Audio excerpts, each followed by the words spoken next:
And welcome back, everyone. Welcome back to our third broadcast of the day.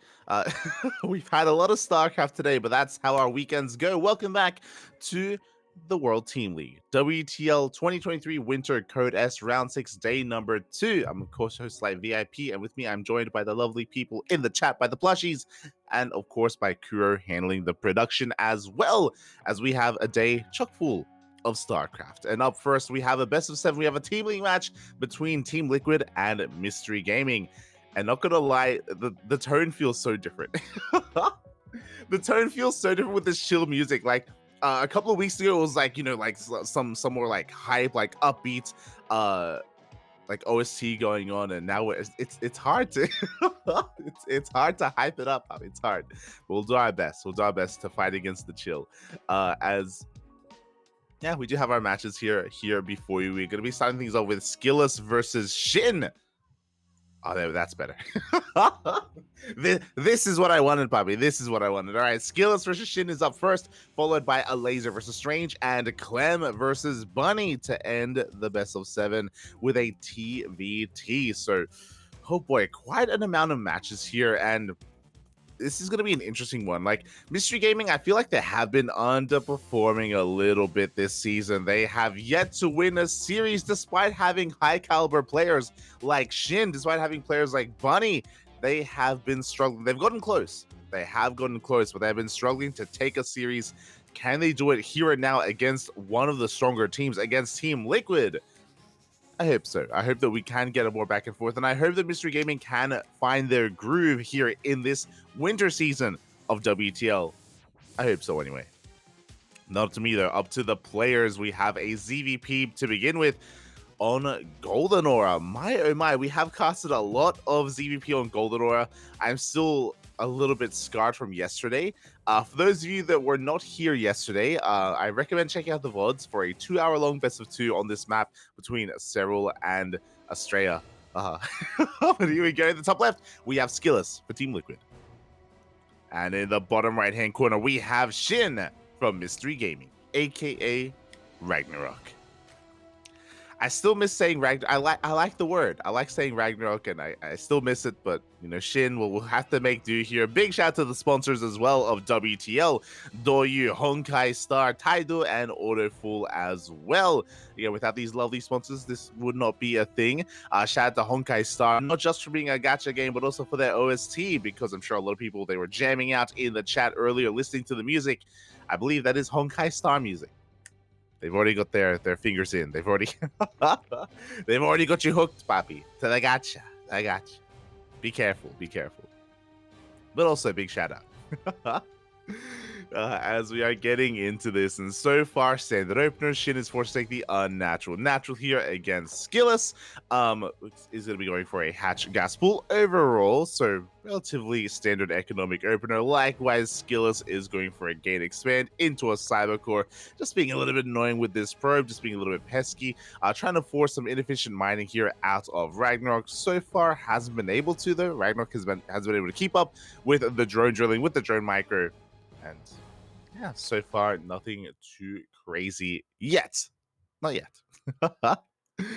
Oh god. I'm still a little bit scarred. I'm still a little bit it's look, yesterday Cell versus Estrella, it was 2 hours. Oh my god. To wind it back a little bit, what was it? Game 2 was an hour long, and game 1 was what, 35 minutes? And it was even after that, when we were casting games this morning in KSL, not even in KSL, but even in ESL Masters, we had a lot of late game on Golden Aura, even in KSL as well, including players like Dark.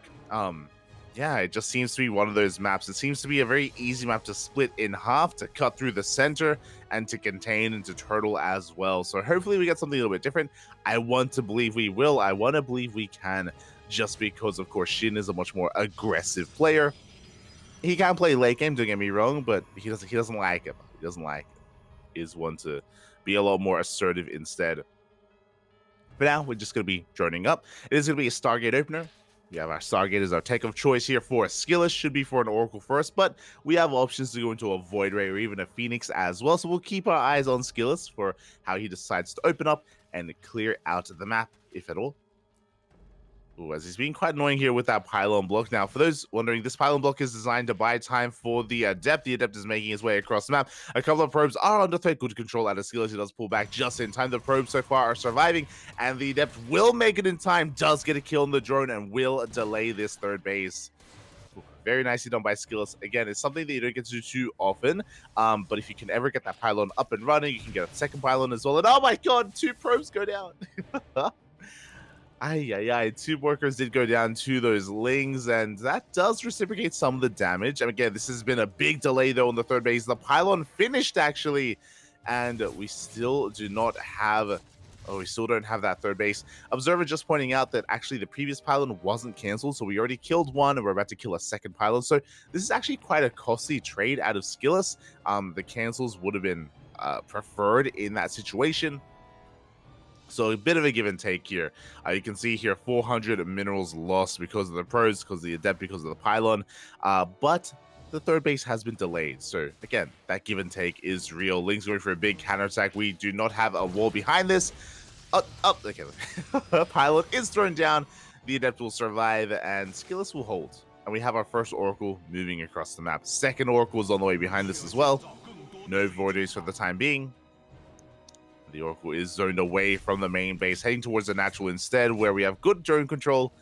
SHIN will keep his workers alive. But the Oracle only takes some shield damage. It only takes some shield damage. It's going to be racing back home, joining forces with the second... say shield damage. A bit of hull damage, actually. But it's going to be joining forces with the second Oracle. We can one-shot workers, of course, from this point.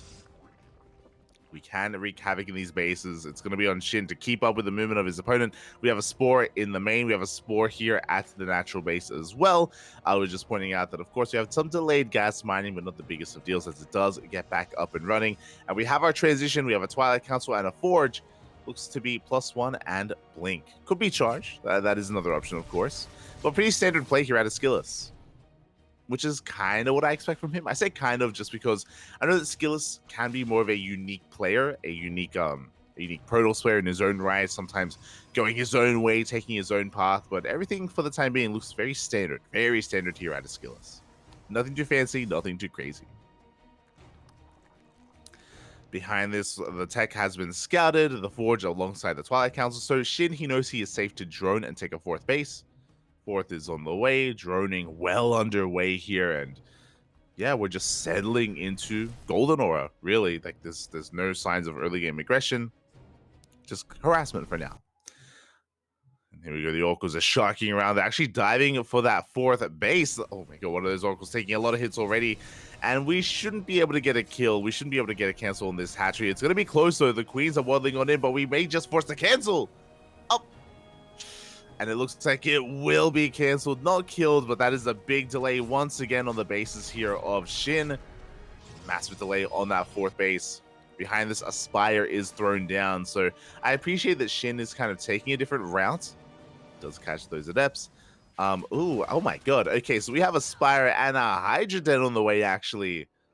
Revelation sees nothing. Only the drones, does not see the tech, whether it's the Hydra Den or the Spire.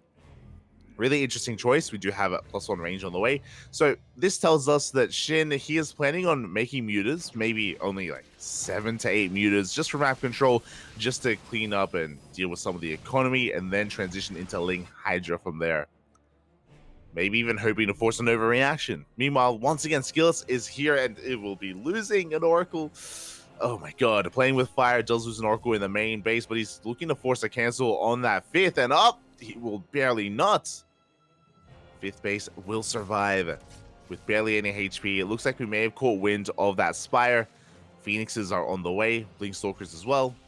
There it is, 9 mutas in production. Now, I don't expect any more than this. 9 mutas, that's more than enough to one-shot workers. That's more than enough to maintain control of the economy and be a nuisance across the map, especially with good control. And from here, there it is, Lurker Den is on the way, Hydras as well. We needed an extra team on that one. But yes, it is going to be Hydro Lurker Viper on the horizon. Mutas, of course, they're designed to buy some time, deal some economic damage, and give Shin the breathing room he needs to actually get into Lurker play, as he is quite vulnerable. He is very vulnerable at the moment with 0 Lurkers, barely any Hydras, no Roaches.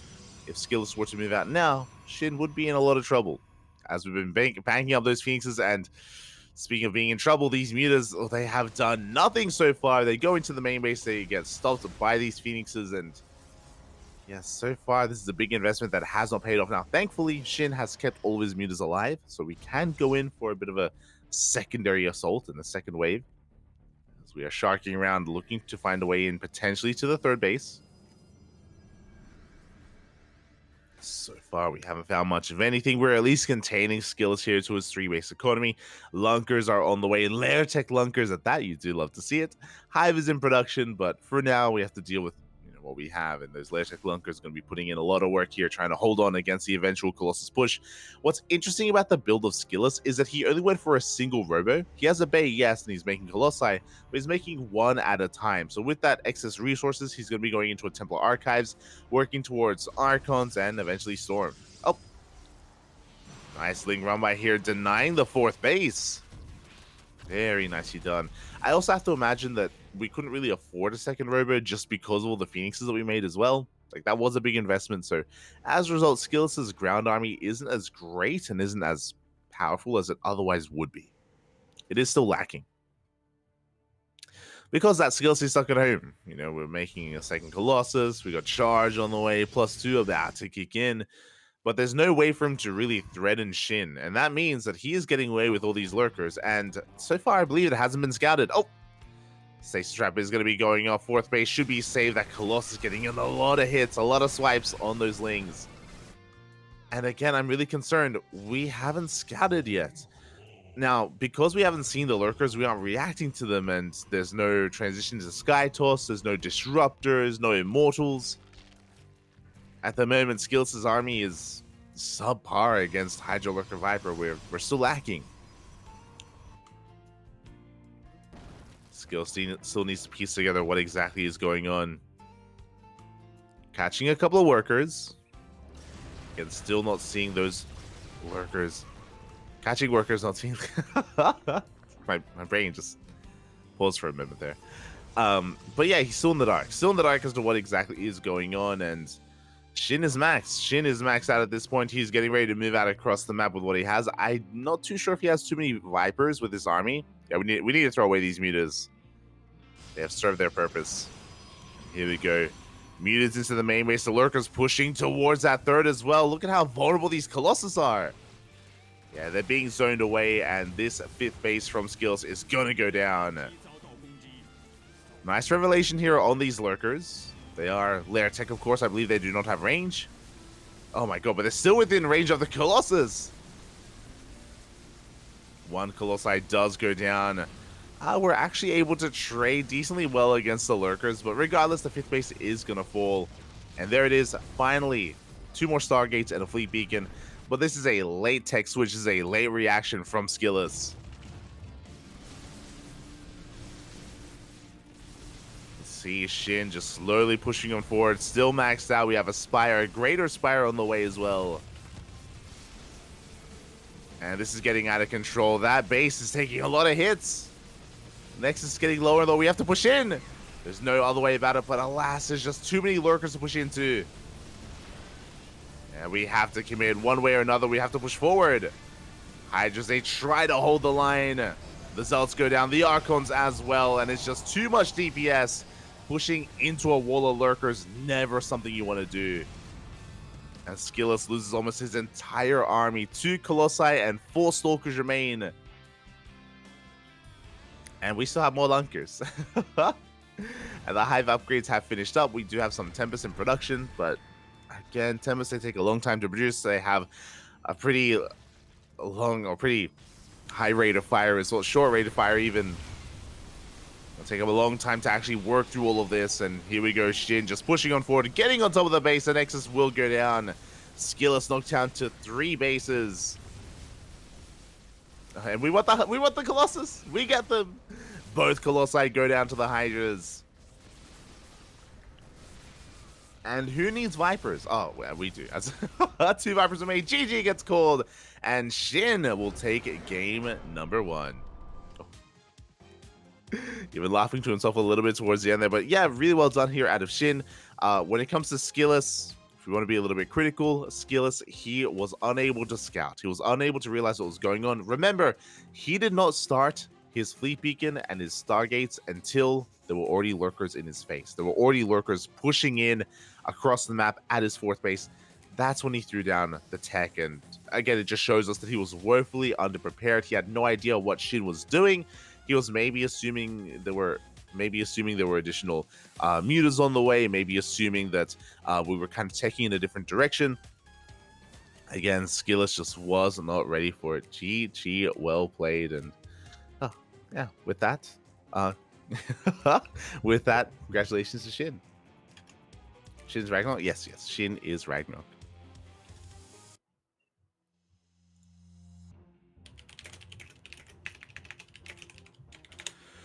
As we're getting ready for game number 2, we have our map of choice. It shouldn't be a surprise to anyone. SKillous, there are no vetoes in this system. No vetoes at all. Instead, we are going to be getting into Radisson Station. That is going to be loser's pick here for SKillous.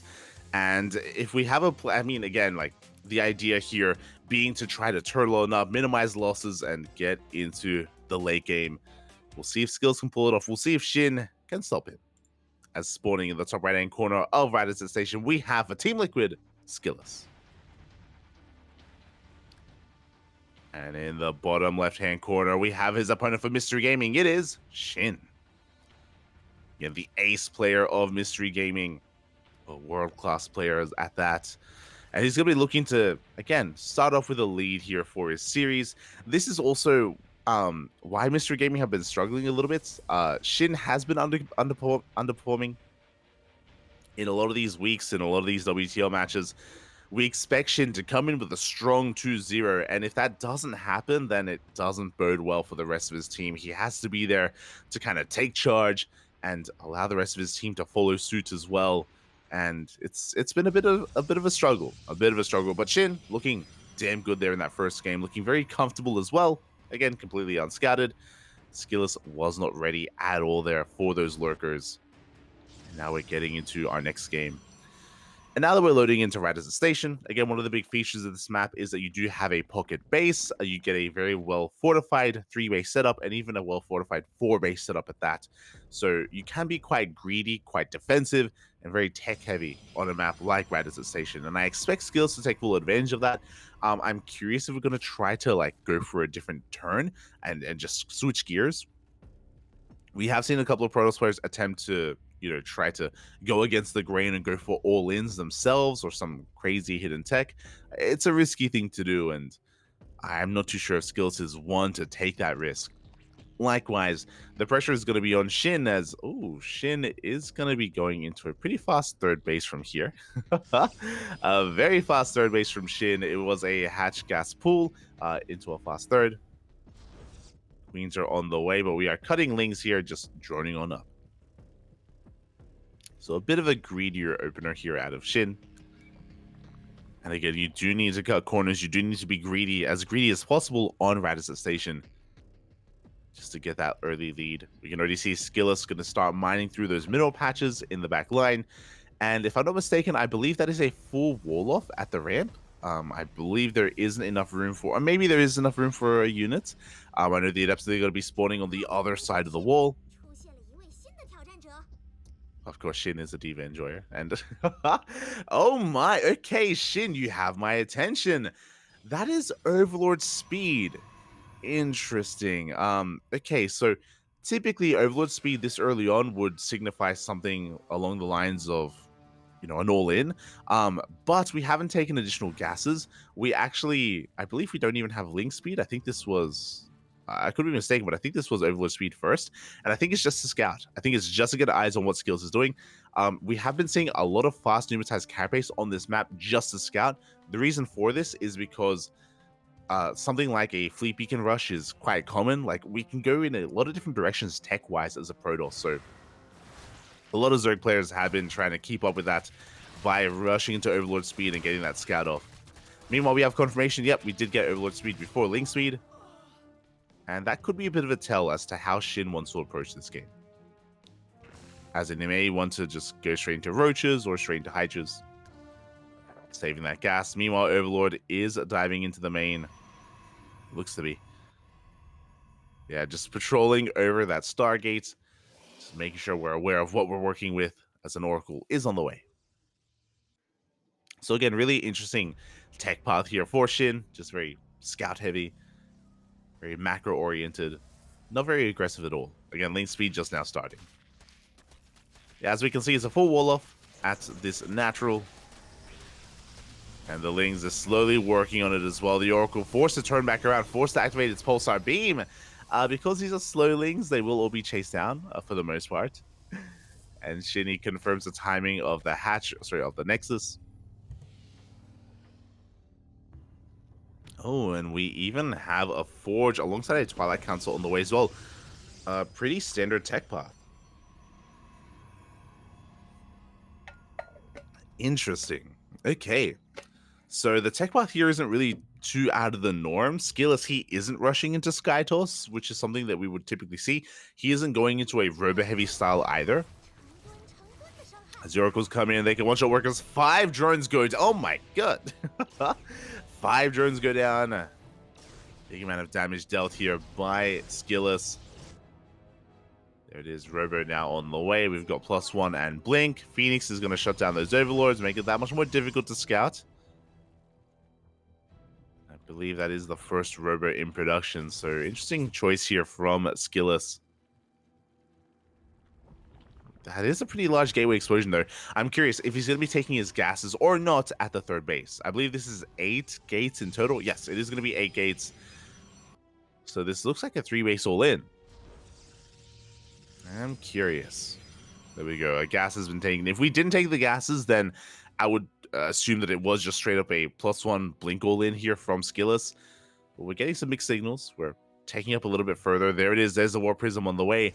And I'm sure SKillous is hoping that Ragnarok is being too greedy. That's another gateway, by the way. Oh my god. That's going to be 9 gates in total. So a very aggressive style here out of SKillous. It's very out of the norm. It's very kind of out of left field, but I do really appreciate it. It's a way to kind of use the meta against your opponent, if you will. It's very normal, very standard to be hyper greedy, and you can see that SHIN, he's working on a Hydra Den, he's working on Infestation with a Hive Tech. Like, SHIN is teching on up, he's droning as well, and he's not quite ready for an all-in. He's not ready for a push like this. As I say that, a couple of Stalkers have been caught out. One Stalker will go down. SKillous is taking a 4th base behind this, but I believe we have the War Prism with this army, and SKillous is pushing. And we'll see if he can break through. The 4th base is a sign that SKillous is already having second thoughts. He's already believing that maybe this won't be enough to kill his opponent. There we go. The second gas at the 3rd base is now being taken as well. And we are not pushing for the Hydras are holding on, and now we are transitioning. Now, this is late tech. This is where now I'm concerned for SKillous. He built up towards this Stalker push. He had 9 gateways with his army on 3 bases. He was looking to hit a +1 timing, and he doesn't hit it. He backs off. He's working on a different step. And as a result, this Robo and this Robotics Bay and +2, all this, it's late. It's all late here for SKillous. This was never the original plan. 4th base is delayed as well, and it's taking a lot of hits. Oh my god. It's not going to go down to these Lings, but quite low nonetheless.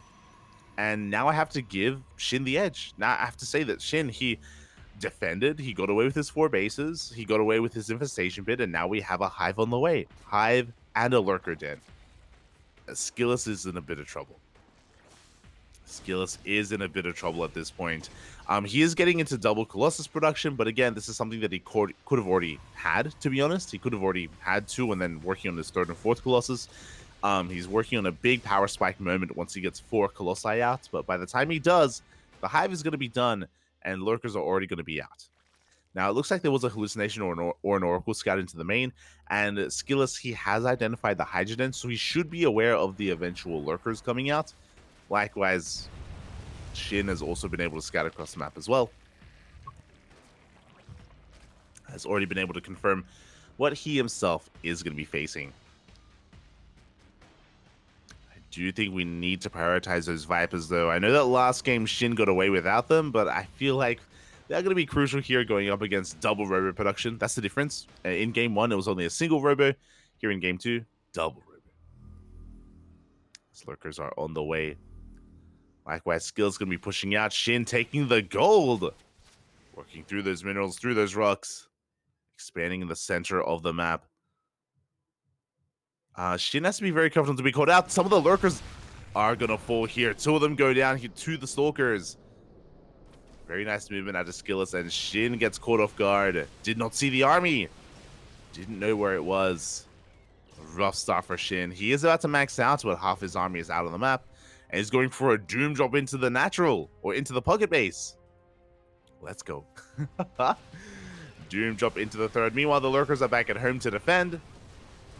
They are looking a little bit exposed, though, and we have to commit. There is detection. Lurkers will be backing off, but SHIN, he has to stand. He has to fight. He has to try to hold on.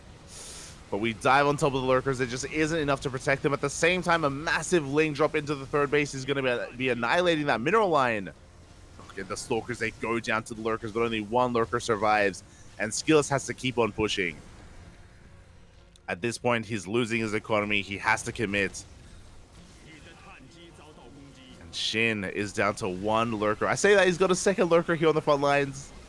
Clutch transfuse. Yeah, and SKillous attempting to push up this ramp. He cannot. As the pocket base goes down. So will the gold, but the gold not too impactful. Not the most important base here for SHIN. As Lings, they do slip into the main. They've already killed a mineral line. They're looking for another. But they will be cleaned up. So we're going to be trading a base for a base. SHIN did lose a very large army. That was 8 lurkers going down. And he did not kill... He killed a lot of stalkers, that is true, but he didn't kill any of those colossi. That's why I was really concerned about the lack of Vipers. And Vipers, they play a pivotal role in this kind of army composition. In this dynamic. And we'll see if we can get there. For now, Ling Ramai just going to be distracting SKillous, pulling him back home, keeping him busy. There it is. Vipers are in production. And once we get those Vipers out, there's not too much to stop them. Obviously, I mean, the Stalkers could try to dive in. But SHIN will have a much easier time dealing with this army. Nidus Worm on the way as well. There are Overlords sharking around that pocket base. Could try to go for a Nidus.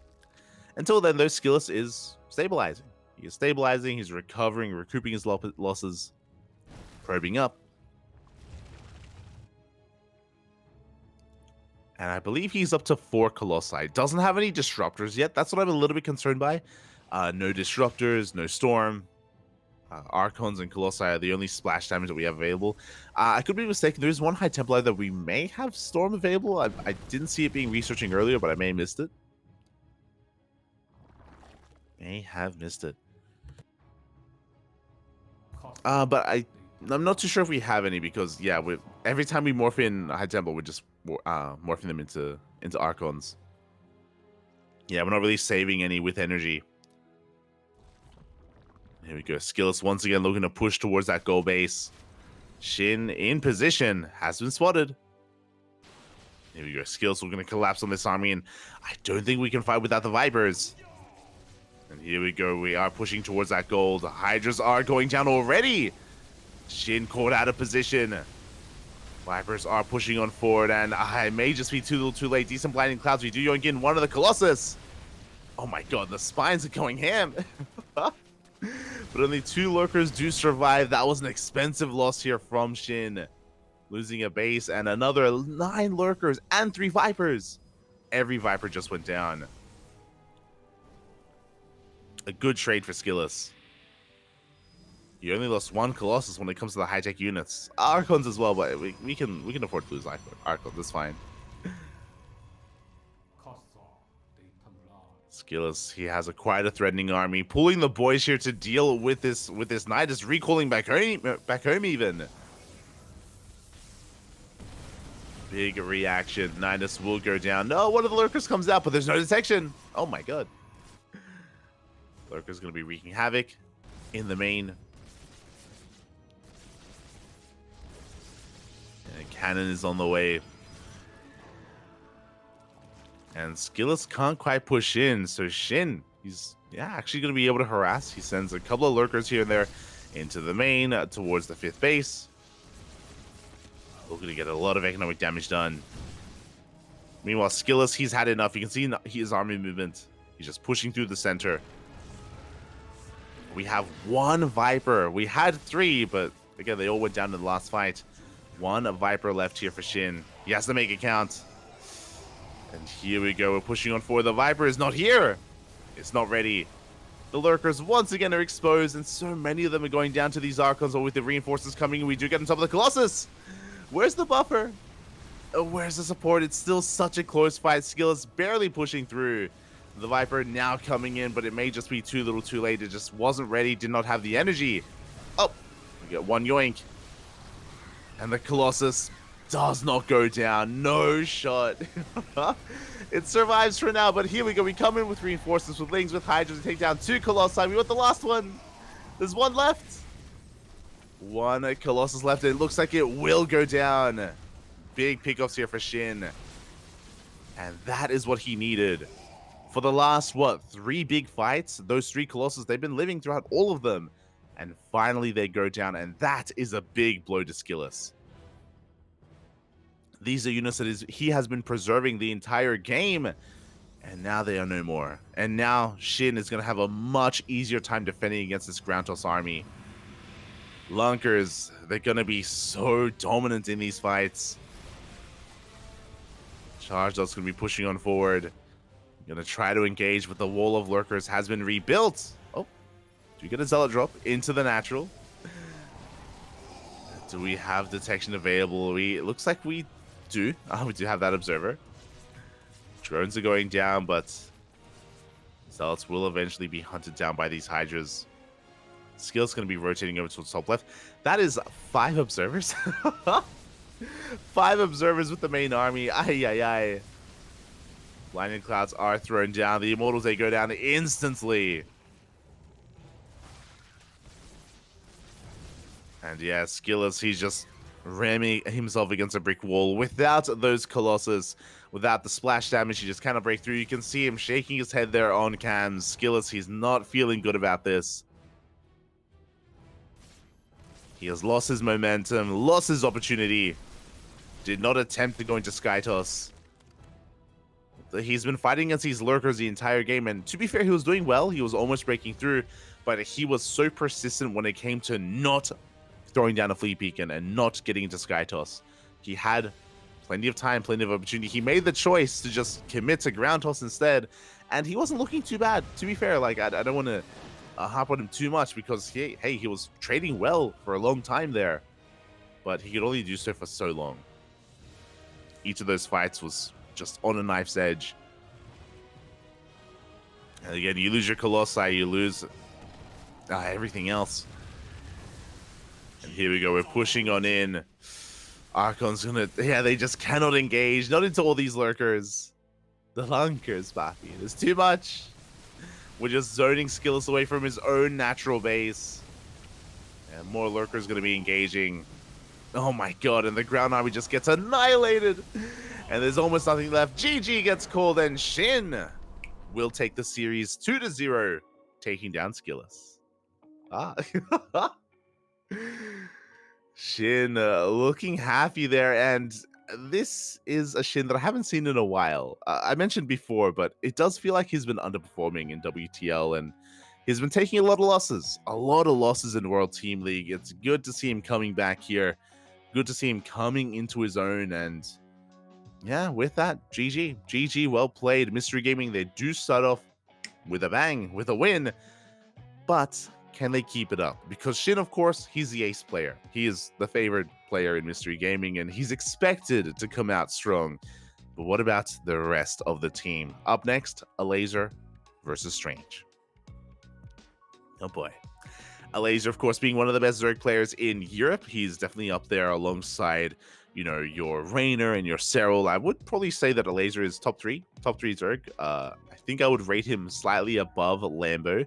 I do think that maybe Elazer and Lambo are interchangeable, and you can make arguments for who's third and who's fourth in Europe. But they are, regardless, some of the best that Europe has to offer. And Strange, he's, again, got more to prove here. He's not a bad player by any means, but it does feel like he's a step below Elazer. So he's going to have to really turn it on, really come in swinging here to take down a player of the caliber of Elazer. Best of luck. Best of luck. I'm hoping for a solid series, for a solid best of two. Until then, we're going to be going on a short break. When we return, we will have our next ZVP. See you soon.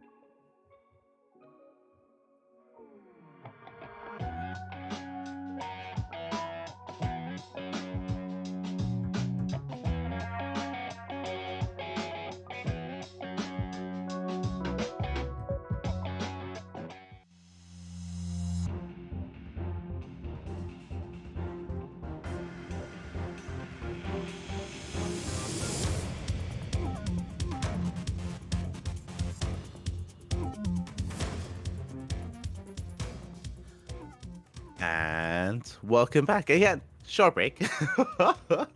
Look, it's hit and miss whether or not we get a lot of time or not. So, short break here, but we are back already with our next best of two. It is going to be Elazer versus Strange. Game 1 is predetermined, and Game 1 is on Radisson Station. Oh boy, and this is going to be an interesting one. Strange, from what we've seen before, I do think that he's one to embrace the Sky just a little bit more on this map, but we'll see as we get into this. In the bottom left-hand corner, for Team Liquid, we have Elazer. And spawning in the top right-hand corner for Mystery Gaming, it is Strange. Go to the ZVPs on Radisson Station. They do continue.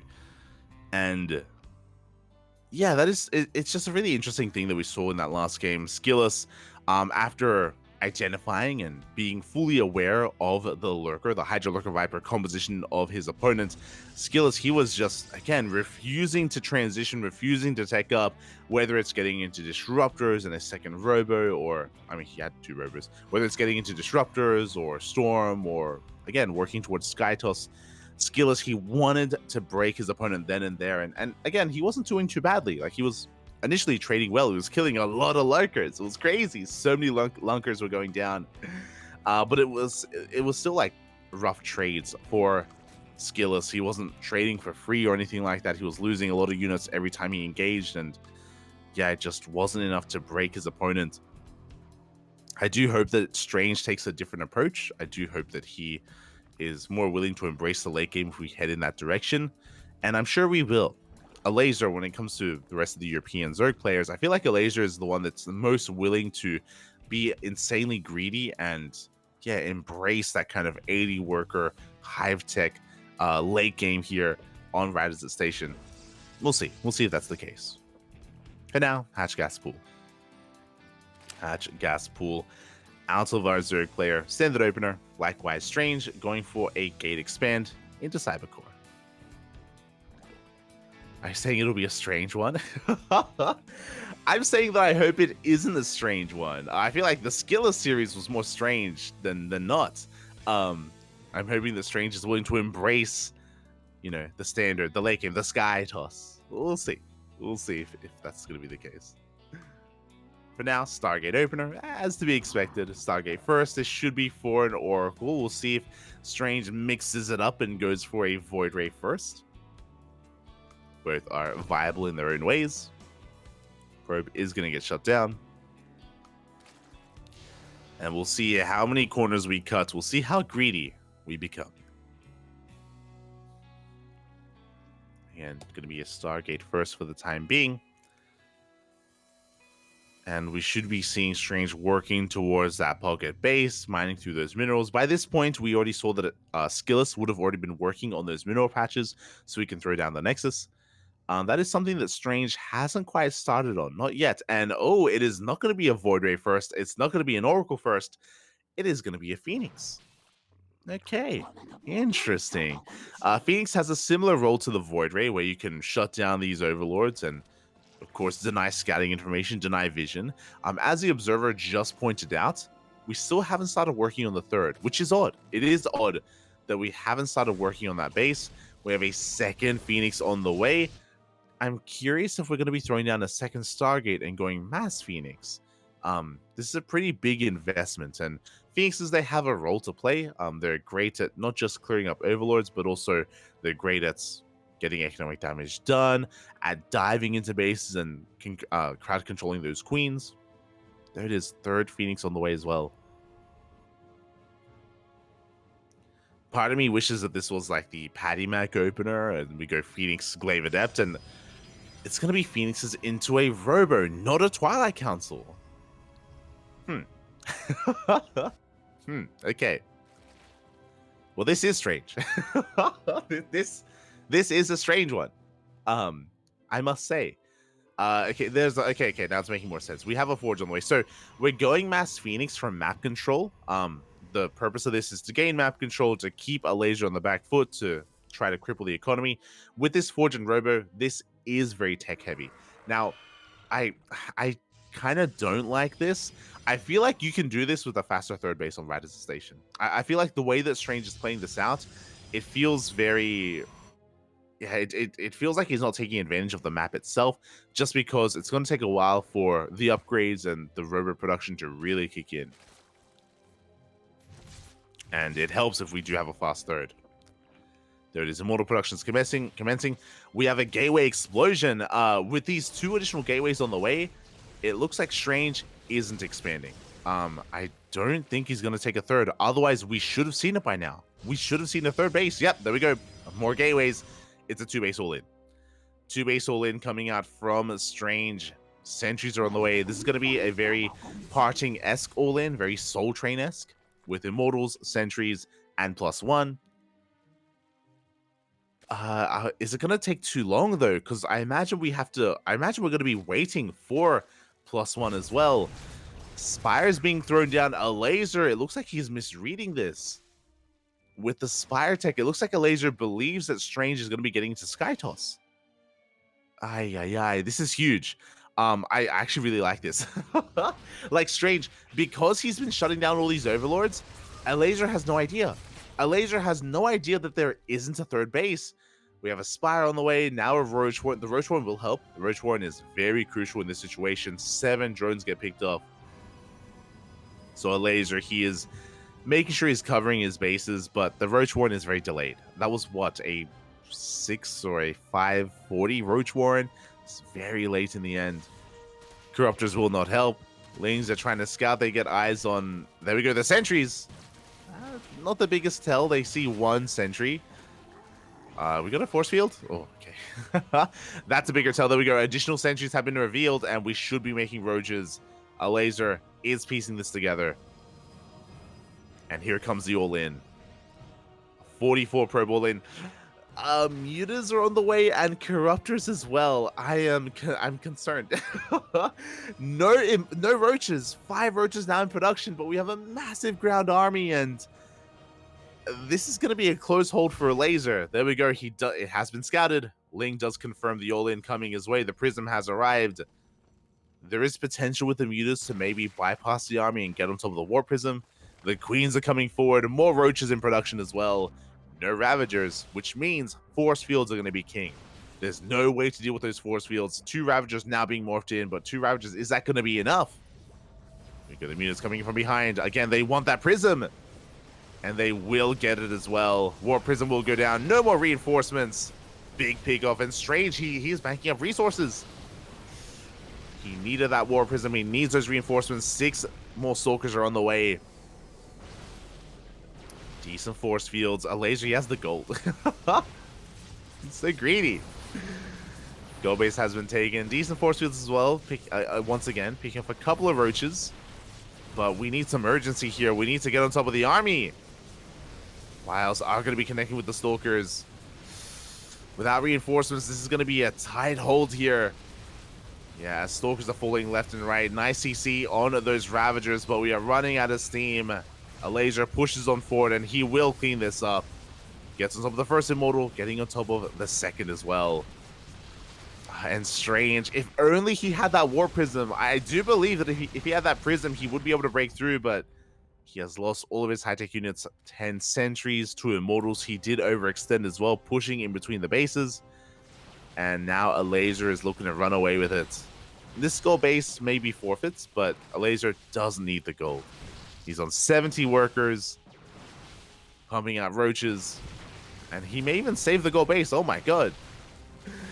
Yeah, we're just committing. Gold base is going to be saved. The War Prism has now been remade. We still have a decent Stalker count. Army supply for Elazer is inflated. We will get a kill on the gold, but again, we need more than that. Across the map, probes are going down, I think, to the mutas. They were still alive. 6, 7, 8 probes, 9 probes even going to be going down across the map. Strange, he was all in before, now he's even more all in, if that were ever to be possible. There's no turning back around. GG is going to get called. No final fight. Oh my. Elazer actually having a big sigh of relief there. I don't blame him. Again, Elazer, he had no idea what was happening. He had no idea what was going on. But he was able to make some magic happen with his army. The mutas were honestly clutch. Initially, I believed that the mutas were a mistake. And I do believe that if the War Prism was well defended, but we saw that it was exposed, it went down, and Elazer cleaned it up. GG. GG, well played.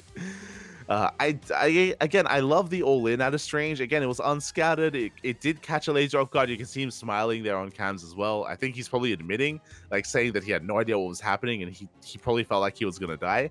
But alas, he was able to pull off the defense, and now Strange back to the drawing board. What do we whip out this time against Elazer? It's going to be on Oceanborn. Regardless of what it is, the map has been chosen. Oceanborn, an interesting one. Okay, so an Oceanborn, I do think is another good map for something like an all-in. You can get a pretty secure 3-base setup. Unlike Radisson Station, it is far more difficult to deny scouting information, so we should be seeing a 3rd base out of Strange. We may even see a Twilight Council opener, actually. I wouldn't be opposed to that on a map like this. Curious. I'm curious. Here we go. I predict I'll be the only prediction. Smurge, papi, smurge. But here we go. We're loading in and spawning in the bottom right-hand corner of Oceanborn. We have for Team Liquid, Elazer. And in the top left, we have for Mystery Gaming, the red Protoss. It is Strange.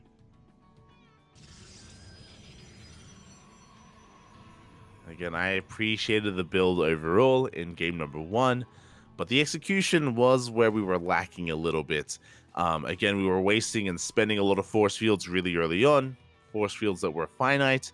On top of that, the War Prism was exposed, which went down, and we even just overextended, pushing a little bit too far onto creep, which did allow ourselves to be surrounded. So, yeah, again, the execution overall was again lacking a little bit, but hopefully we can bring it all back here. Personally, I would love to see a 1-1. I would love to see a back and forth series between Mystery Gaming and Team Liquid. We'll see if Strange can pull it off. We'll see what kind of build we get as well. After game 1, I feel like Strange, he set the tone. I feel like he has set the tone. As for now, Hatch Gas Pool. Hatch Gas Pool out of Elazer. Everything looking as it should. Is able to take the natural as well. So a pretty standard setup overall.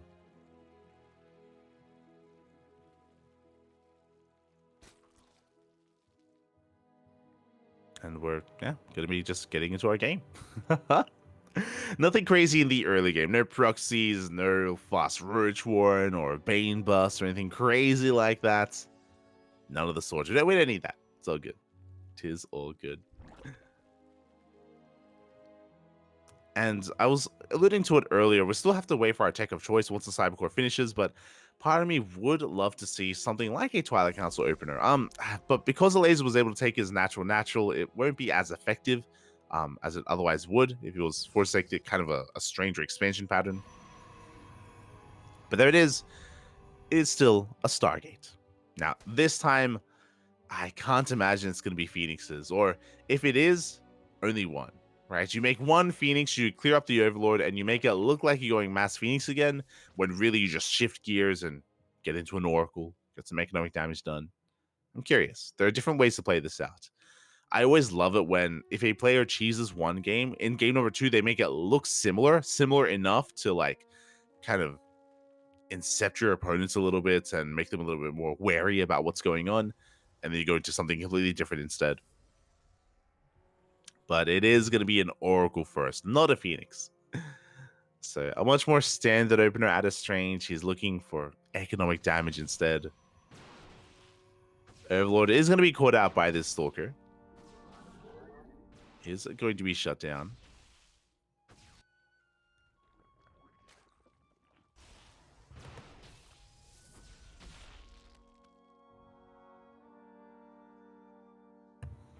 But outside of that, the first Oracle is going to be making its way across the map.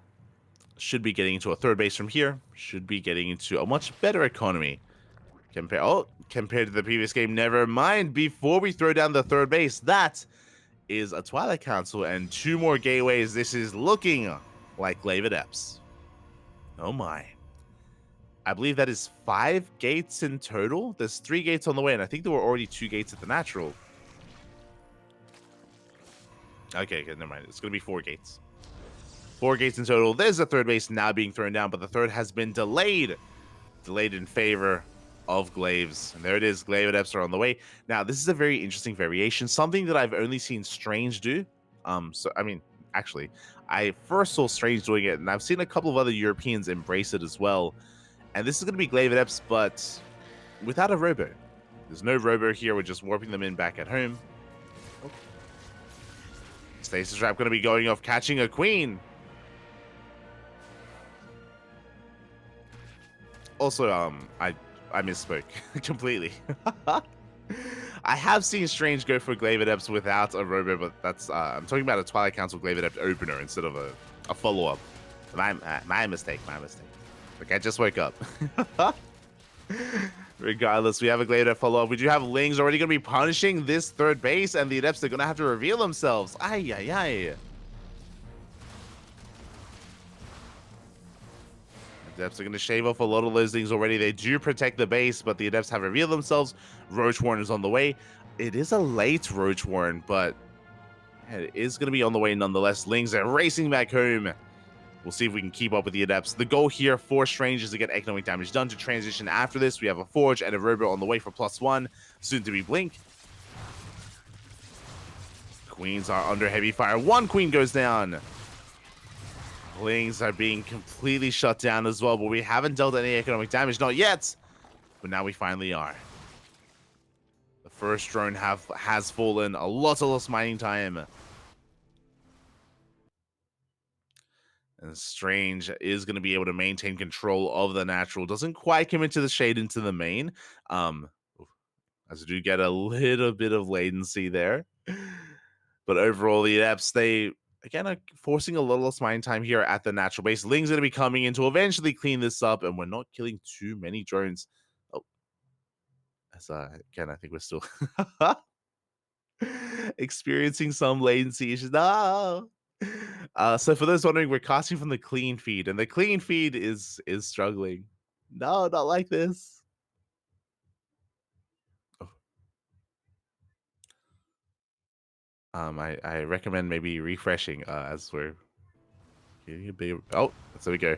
We are getting back into this again. The Adepts, they did end up staying here at the natural base. Ling's going to be coming in to clean things up as well. They dive on the Adepts themselves, and they will be falling.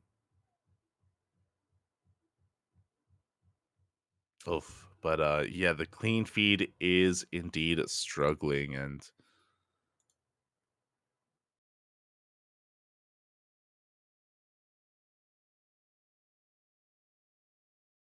yeah, everyone just letting them know. Oh god. as it is struggling a little bit, but we're slowly getting back into it every now and then.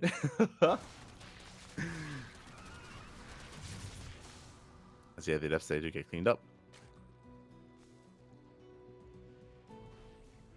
Can we swap to the dirty feed? Well, that's the problem, right? So look, the clean feed is usually clean, but now it's getting dirty, Poppy. It's getting dirty. Oh, wash it. But here we go. It looks like we have found ourselves back in this, and we're going to be transitioning back at home. The adepts have been cleaned up. We have a couple of sentries being warped in. We have a decent defensive setup here. Force field is thrown down. The sentries, they do manage to defend themselves. Looks like we are back in this. Ooh, latency has been cleaned up. Thank God. And I do feel like Elazer's in a better position. We didn't really kill too many workers. I know that there was some, there was some frame drops and we didn't quite get to see everything smoothly, but there wasn't really too much economic damage done. As a result, Elazer, he maintains his worker count. He's on 75 drones. He's getting a 5th base, a 4th and a 5th base even, getting into roach production. Strange is working on that next step, but this is the problem of going for a Glaive Adept opener, is that it delays everything else. We talk about this all the time. If you're going into Glaives after a 3rd base or after a Stargate, it means you have late +1, late blink, late robot production. Everything has been delayed, and as a result, Strange is stuck at home. He's stuck at home, and Elazer, he can be as greedy as he wants. Now, because of all these sentries, it looks like Strange is actually working on the next step. Oh, the Stalkers, they don't have blink. 2 of them go down already. We dive on the army, we force out some force fields. Wasting that energy only on Lings. Very nicely done. I was about to say that because we have so many sentries, it looks like Strange wants to go for one big push on 3 bases, and he is. We have a Prism on the way and 2 more gateways. The problem is that, again, we have that much less energy to work with. A couple of Stalkers went down, and Elazer does see the army. He does spot the move out. Elazer's done droning. He's on 82 workers. That's it. No more droning for the rest of the game. We're done at this point. We are done at this point. It looks like we have sped up a little bit. And here we go. We have the major fight going on here as Stalkers are going to be pushing on forward. The Ravagers are going to be going down one after the other. Strange not having a bad engagement, but you can see that he's running out of steam. He lost his Immortals, lost his Sentries. He only has Stalkers left.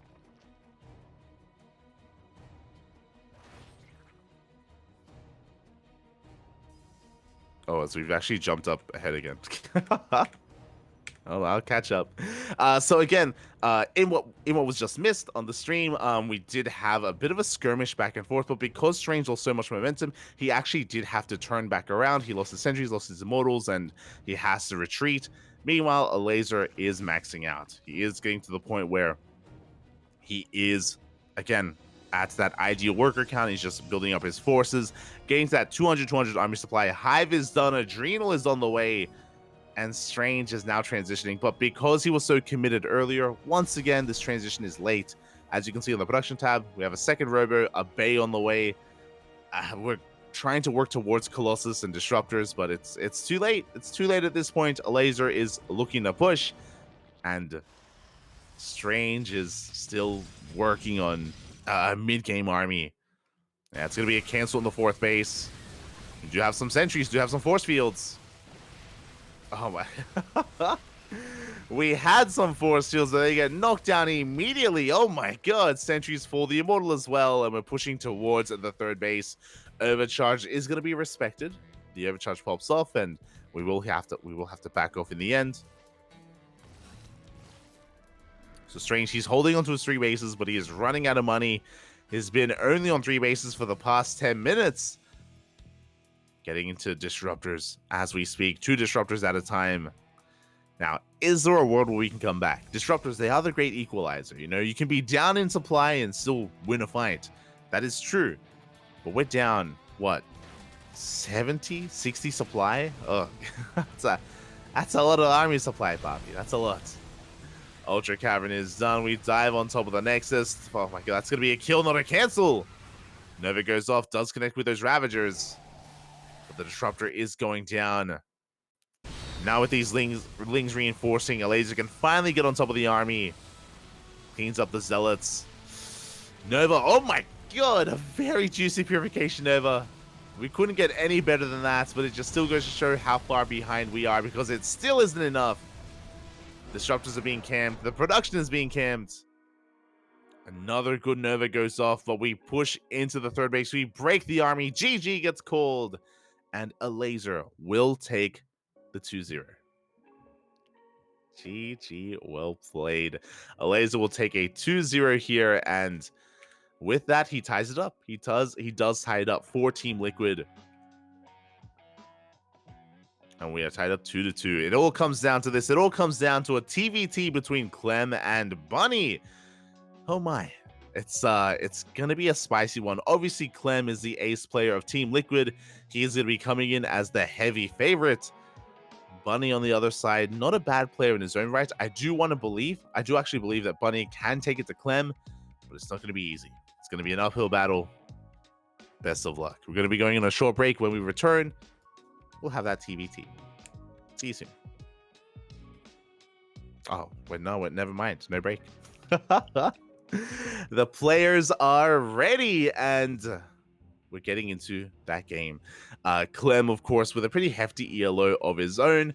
Bunny looking a little bit rough here. He has been having some decent performances so far in WTL. Oh, and now we see why we didn't have a break and why things were wrapping up quite quickly here. It looks like it's a replay cast. And here we go. In the top left of side Delta, we have Clem for Team Liquid. And spawning in the bottom right, we have his opponent for Mystery Gaming. It is Bunny. Let's go.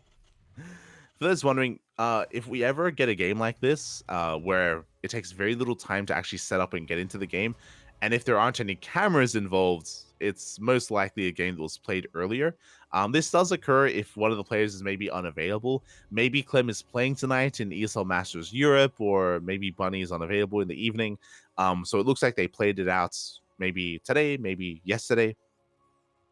And of course, we are not privy to the outcome of this series. Only the players know. Only Clem and Bunny. And yeah, here we go. So unfortunately, we won't have any player reactions. Unfortunately, feels bad, man. But we still have a very high quality TVT nonetheless. It's the best of 5, best of 7. Best of 7. Yeah, for those wondering, you may not be. For those who aren't familiar with the format, overall it's a best of 7 between the two teams, which means first to 4 wins. If this is a 2-0 in either direction, that will be the end of the series. If it's a 1-1, then we get an ace match, and the ace match is going to be a best of 1. Also, just to make sure there's no confusion, it's a best of 7 comprised of best of 2s. This is a best of 2 between Clem and Bunny, so it could either be a 2-0 or a 1-1. Those are the only outcomes. And for now, we do have some pretty economic openers, some pretty mirrored builds. Both players are going for Rax Expands. We have the Rax on the low ground, only a single gas opener, so very economic builds here from both Clem and Bunny. You love to see it. Do love to see it.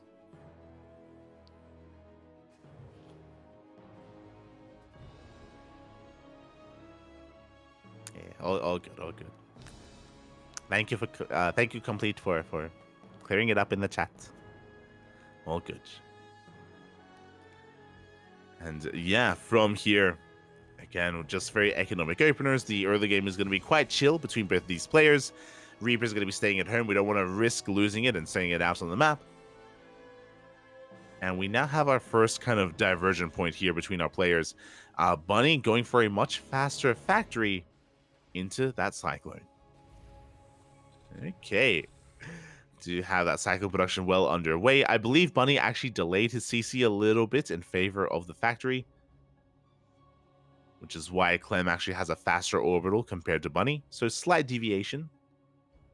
Overall, very economic.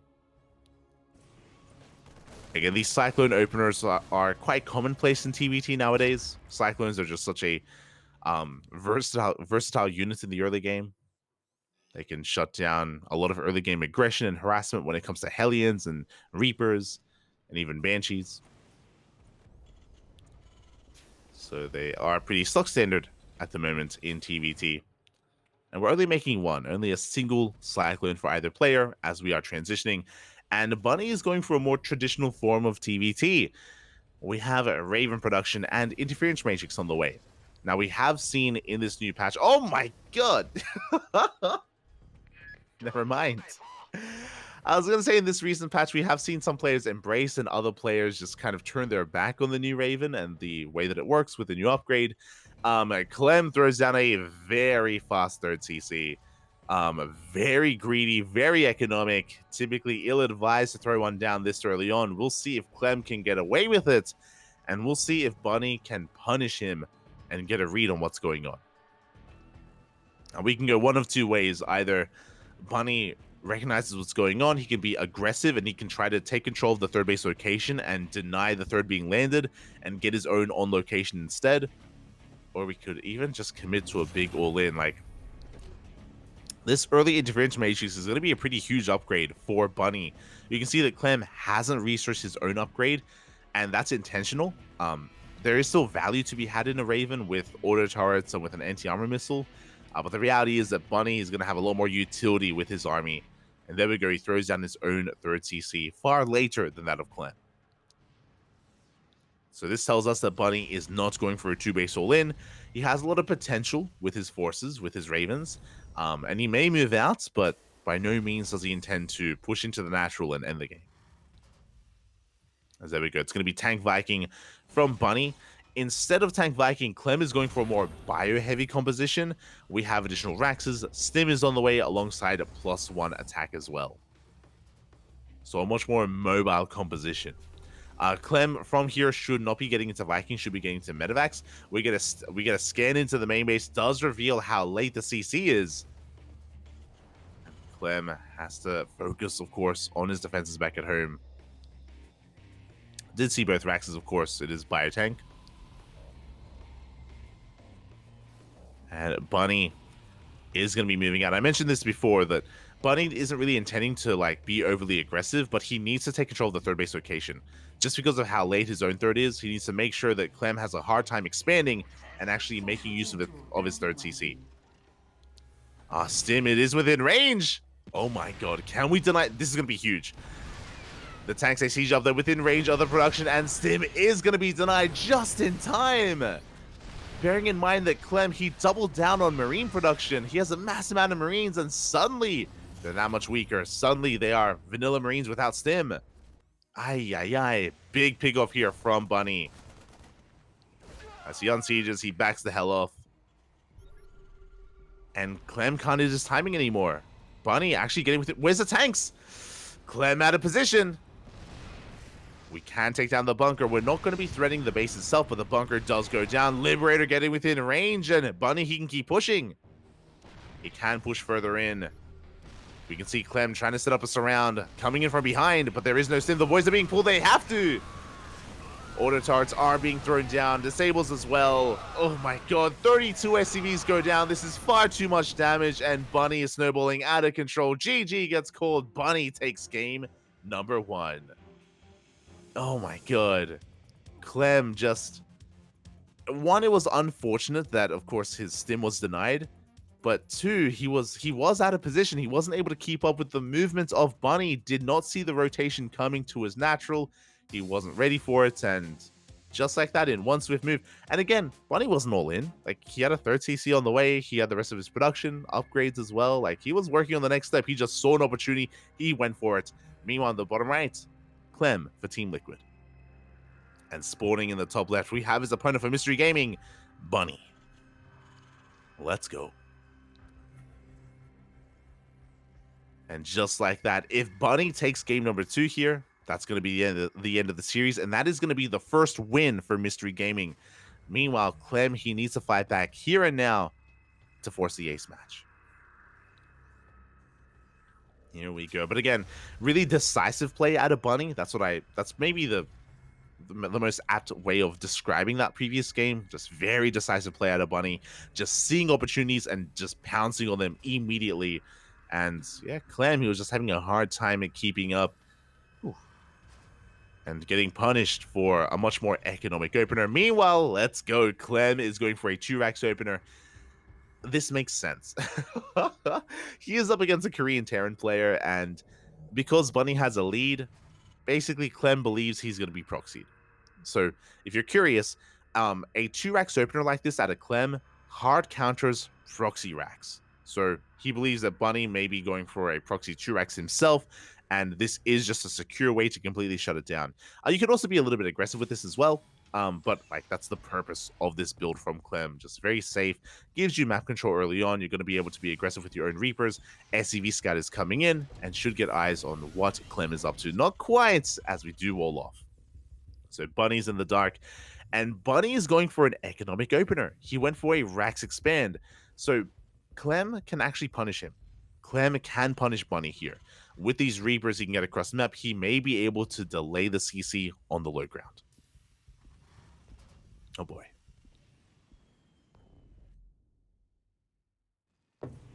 If Bunny had gone for a double gas opener into Rax Factory, I would have favored Bunny. But because he went for an economic opener, there's an opportunity here for Clem. There is an opportunity. As Bunny's just looking for proxies. He's just checking the linear 4th base. As Clem is pushing behind this. Clem, he doesn't throw down the CC. He delays the CC in favor of a factory. So very aggressive opener here from Clem. Isn't all in. He will be expanding. Just a delayed expansion. Very delayed here from our French Terran. Our blue Terran even. Meanwhile, the Reapers, they have arrived. Bunker is on the way. And the Reapers are being zoned away. The bunker will finish in time, but can we make it to the bunker? Oh, we cannot. Yeah, Bunny's being zoned away. The CC will complete just in time. 2 SCVs go down. And Clem, he bypasses the bunker. He goes straight for the main base. Hellion is still a couple of seconds away. And how many more SCV kills can we get? We get 3 SCVs. We're going to be up. Barely not getting the 4th. It's so close. And the Hellion does arrive. With the help of the Hellion, we should clean this up. The Marines make it in as well. A bit of miscontrol out of Bunny, actually. Overextending with that Hellion. And this is getting a bit out of hand. Yeah, too many SCVs are going down now. To be fair, Clem, he needed to get some SCV damage because of how late his CC is. And finally, Bunny does regain control of his main. Clem, he is up 2 workers. He's up 2 SCVs, but his CC still isn't done, and it is still not an orbital either. So, economically, our players are pretty even. Oh, as we do try to push up the ramp, the SCVs are waiting. The repair! Where's the repair? No! The SCVs that were left idle, there was no repair on the Hellion, and it goes down. Again, a bit of a slip up there from Bunny. His units were in position, but the execution was lacking. And Clem is still in this. He's moving out with his Cyclone. There is, of course, a bunker on the low ground. Additional Reapers on the way. Gonna be looking to push up that ramp. The Cyclone supporting from the low ground as well. And every single Marine goes down. Once again, an overextension out of Bunny. It's going to get 2 of those Reapers, but Clem, he's just been trading so efficiently. He may be bleeding out units, that's true, but he's taking down Hellions, Marines, SCVs. 2 more workers go down. And that's going to be a kill, not a salvage on the bunker. Bunny is hurting. And to be fair, it's one of those things where there was a lot of pressure on Clem to get damage done just because of the late expansion, but he's going straight into a 3rd CC. It's almost done at this point. Oh my god. Clem taking an economic lead and running with it. And yeah, now I'm that much more concerned for Bunny. I don't know if he can actually counterattack. He's going for a Liberator across the map to harass. This Liberator, it needs to kill SCVs. The Lib, it's got a lot of work to do, Papi. It's got a lot of work to do. Back at home, Bunny, he's working on his own third CC far later than his opponents. Raxes are on the way. Just like the previous game, Clem is going for a fast +1 and stim. So this is the same kind of end goal here for Clem 2 games in a row. This time he's actually getting there. He's actually getting away with his upgrades. There won't be a cancel or a denial of the stim.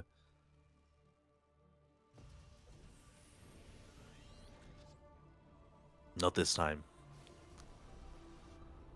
As Bunny's just waiting for the opportune moment to go in with that Liberator. Meanwhile, third base already being landed on location for Clem. Bunny still on 2 bases in a mirror matchup. This is huge.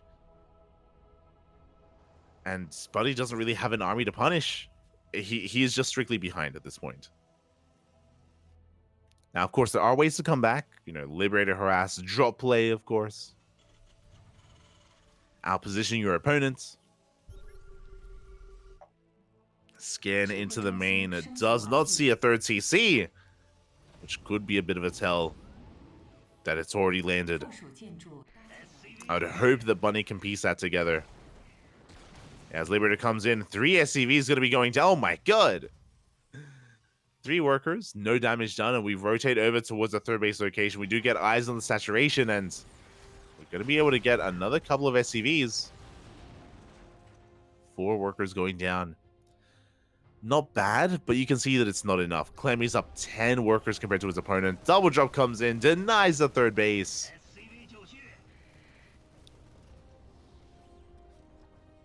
And it's just so difficult in mirror matchups to bounce back after a deficit. But we'll see. We'll see if Bunny can do the impossible here. We'll see if he can recover over time. Third base being taken.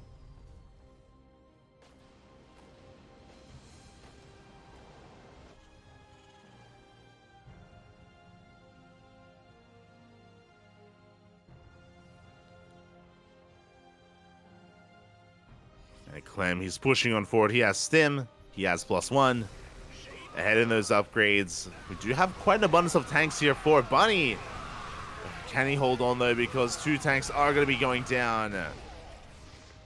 Big loss there for Bunny. Losing 2 tanks and killing none. He's trying to get in position. He's trying to turtle up, trying to stabilize.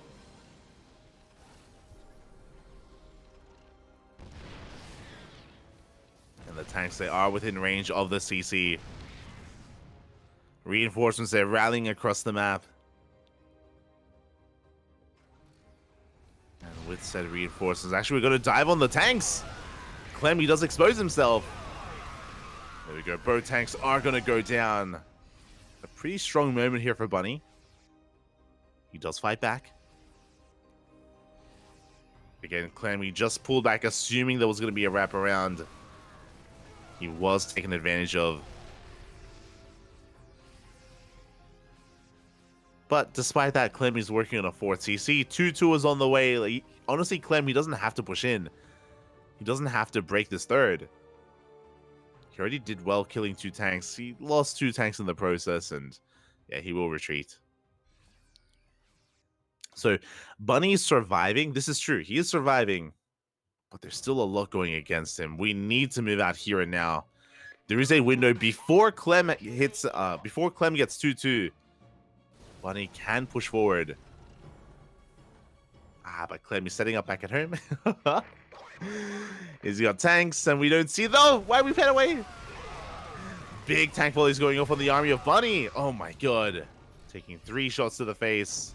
At the same time, Clem going for a massive backstab as well. And there's nothing at home to defend. A handful of Marines. That's not going to be enough. GG gets called, and Clem, he will take game number 2, tying up the series and forcing the ace match. GG, well played. Again, a much stronger performance there out of Clem in game number 2.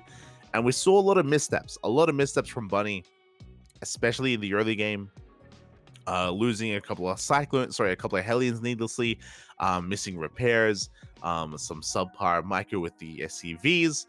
He was struggling in that early game, and Clem took advantage of him. GG, well played. We are tied up 3-3. As we mentioned before, these are all best of 2s, and it's first to 4 wins, which means we have an ace match. We are going all the way to game 7, the final game of this Team League match.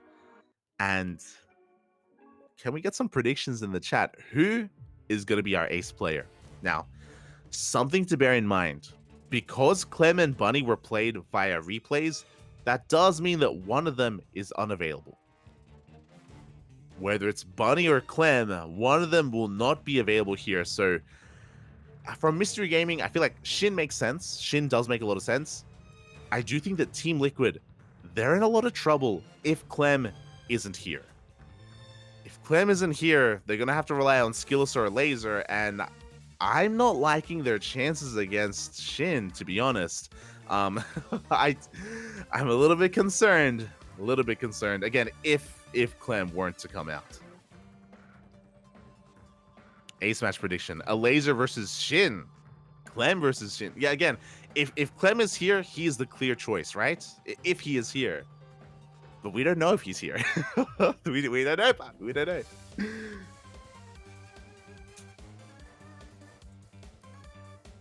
Ay. So we'll see. We'll see. As oh my god, we have our players, and Clem is not available. It is going to be SHIN for Mystery Gaming and SKillous as the ace player. Oh my god. Okay, this is a rematch. Earlier today, the first best of 2 was SHIN versus SKillous, and SHIN took it 2-0. And SKillous is looking for revenge. I have to imagine that SKillous and Elazer, they were deliberating amongst each other. Obviously, Clem wasn't available, so SKillous and Elazer, they had a bit of a discussion. Who would have the better chance against SHIN on Alcyone? And I think I agree with this.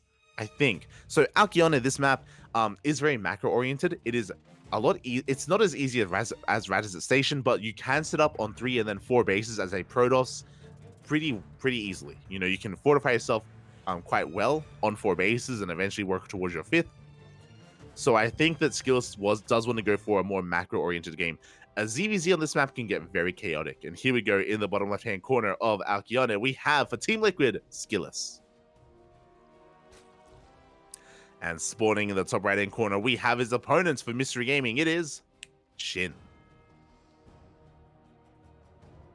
Here we go. So the reason why I kind of like the idea of not having a ZVZ here is that because of the center goal bases, we have seen many ZVZs on this map where a player takes the goal base and things get really chaotic. You know, they go all in, they have an advantage, they put pressure on the opposing player to try and deny the goal as well, and that's going to be quite a difficult thing to do. And they might not want to take that risk, right? Elazer may not want to take that risk because it's a best of 1, only 1 game, and to risk it all on a ZVZ on this map, it's, yeah, I understand the logic of not wanting to have that. So instead, we have a ZVP, and oh boy, we'll see if SKillous can make up for his previous losses. We'll see if he can keep up with SHIN. For now, Hatch Gas Pool. Hatch Gas Pool out of our Zerg player, very standard opener. It looks like SKillous, he wasn't able to deny the natural base. Again, the rush distance by ground is a little bit longer on this map. It's a longer map, a lot of bases to take, and again, very well fortified, very difficult to break into the 3rd and even the 4th base on this map, just because of the points of elevation, just because of the high ground, and also if you mine through the mineral patches and you expand on the right-hand side of the map, it's just very difficult to punish that base as well. Now, when it comes to macro PvZ here for SKillous, the previous 2 games that we saw, they were getting into the mid game, getting into the late game even. We saw a lot of Lurker play, a lot of Hydra Lurker Viper out of SHIN, and we saw SKillous really avoid Sky Toss, which was odd. It was especially on Radizet Station, it was very odd. Very odd to see SKillous double down on a ground toss army, even after in game 1. I didn't blame him. In game 1, remember, Shin was able to get away with lurkers unscouted, and Skillous had no idea. Skillous, he didn't scout the lurkers until they were already in his face, and by that point it was too late. He threw down a reactive Stargate and a reactive fleet beacon, and he couldn't get into Skytos, and he just died before he could really get going. In game 2 on Radisson Station, Skillous had plenty of time. He went toe-to-toe with the lurkers. There were a lot of skirmishes in the center of the map, and Skillous refused to work up towards Skytos. So I am a little bit concerned in that respect. It does seem like Skillous has been having a hard time against Shin's army compositions and his playstyle, but he has had time to think it over. He has had a lot of time to go over the replays, ruminate over the series, come up with a better game plan, and we'll see what all of that has, how that's all kind of borne fruit. We'll see if Skillous has been able to adapt over the course of the past couple of hours and is now ready for another game. We shall see. As for now, it's going to be a Stargate opener into an Oracle. We have a second Oracle on the way. Everything's looking normal. It's looking as it should. Oracle going to be moving out across the map. Shin back at home is just taking his third base, droning, nothing too crazy. He hasn't taken additional gases. He hasn't stayed in gas, so no fast Evo chamber, no fast upgrades, no fast lair. And we're able to keep up here with the Oracle, even getting a bit of hull damage. No worker kills yet. Really good movement here from Shin. Really solid defense so far. Overlord dips in, confirms the lack of additional units being made, and we have a Twilight Council follow-up. Hello, Diva. Este Diva. We have our follow-up. It's going to be a Twilight Council on the Forge. This is a very standard follow-up. This should be for +1 and Blink. This could also be for Charge, which would take us in a very different direction. But for now, it's going to be +1 and Blink from Skillous.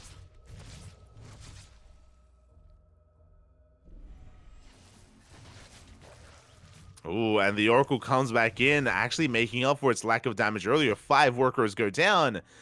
Shin being pulled apart. The 2 Oracles, they work together here, distracting those queens. Not too bad. Oh, as we are getting into that lair, around a 5-minute lair timing. It is lined up with the Roach Warren. This is to get into Roach speed as soon as the Roach Warren is done. So everything's looking normal as we are going to be droning. Now, what is interesting is that we don't have an Evo chamber. Typically, we would have one by now, and we would be working on +1. +1 range or +1 melee. In this case, I would say range. As more workers are going down, I am curious as to the reasoning for this. I'm curious if Shin is going to keep droning. For now, we have around 60 workers. 66 is going to be 3-base saturation. We are working towards a 4th base. I'm curious if we're going to be saturating the 4th or if we only use it for lava. But there it is. There's the Evo chamber. It is a delayed Evo chamber for Shin, but an Evo chamber nonetheless. So Shin is looking to go for a longer game. He's not going for an all-in. Otherwise, why start the Evo chamber? So we are slowly piecing it together. Meanwhile, Skillous is going to be vying for map control. Adepts a shade into the natural. The Lings are able to keep up though, and they get 1 drone. Only a single drone. As Shin keeps up, he cleans it up as well. Behind this, we already see Skillous teching. He throws down not a second robo, but he will throw down a robotics bay to work towards Colossus or Disruptors. Single robo production. This is very similar to Game 1. Game 1, we saw only a single robo and Colossus being produced 1 at a time on Golden Aura. Meanwhile, Shin, a bit of an old school composition, he's going Ling Bane Roach Ravager with +1 melee. Stasis Trap is going to get triggered, and the goal base is going to be safe and sound. Does take a lot of hits, but will survive. Oh, Transfuse barely keeping it alive as well. But yeah, Ling Bane Roach Ravager, this kind of fell off this patch just because of the nerf to the Baneling, just because of the change to +2. The +2 timing from the Zerg player is that much weaker. And in the absence of Ling Bane Roach Ravager, we've just been seeing a lot more Roach Ravager or even just Hydra Ling instead. So really interesting to see Shin embrace this. As, Skillous is taking a risk. He hasn't been expanding towards the right-hand side. He takes the linear 3rd base instead, and he is taking the Rich Festing Gas Geyser as a 4th. Okay. Do have my attention. No, oh, Biles will not connect. Quick moves are out of skills, avoiding disaster. Colossi on the way, send them a lance. And SHIN is in the dark. Now, what I will say about this base layout here from SKillous is that these bases are more exposed. Yeah, there we go. SHIN does get eyes on them. Does see the fourth base of SKillous.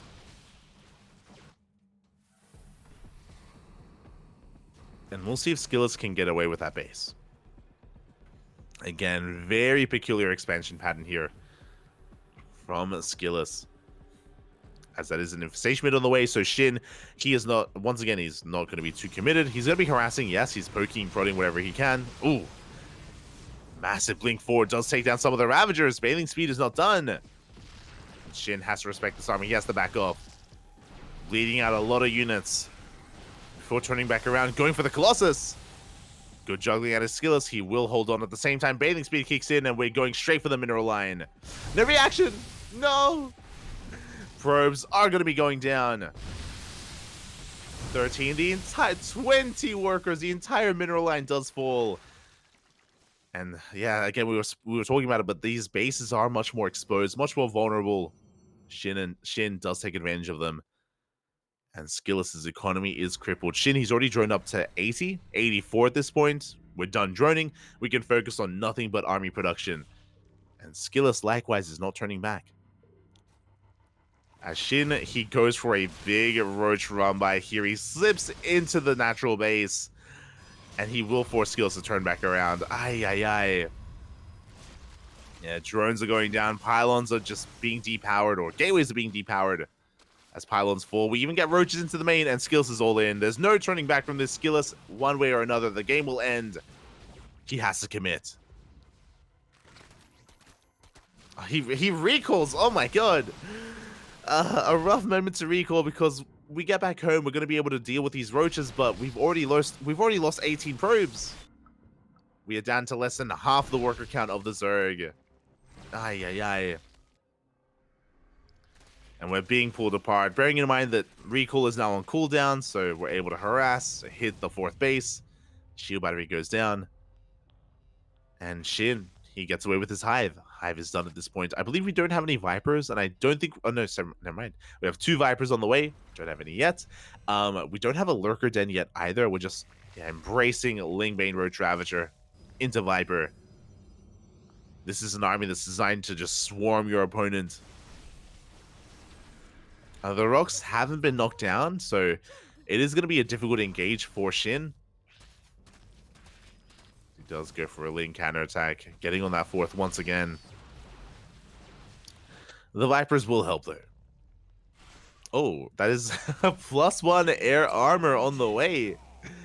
I think that may be a misclick from SKillous, but it is in production. Through Protoss, and here we go. SHIN just waiting for the army to overextend, pushing onto creep. And we're going to chase it all the way down the Vipers. They want those Colossus. They get 2. 2 Colossi will get yoinked. And they both go down instantly. Oh, never mind. Only 1 did. The juggling. The clutch War Prism Michael will save 1 a little bit longer, but eventually will go down. We crash into the army. GG gets called, and SHIN will take the game. He will take the series. And, oh, let's... This is the first win for Mystery Gaming. GG, well played. Team Liquid, they're one of the stronger teams. Team Liquid, they are on top of the standings. Not number 1, but I think they're top 3 or top 4. They are one of the best here in this team league. And Mystery Gaming, they get their first win. GG. GG, well played. Ragnarok, SHIN, very happy with that as well. I was talking about it before, but it did feel like SHIN was struggling over the course of this season, but he has found his footing. He leads the charge. He takes the win in the end, and we're going to be going on a short break. When we return, we will have Onside versus the Starving Camels. See you soon.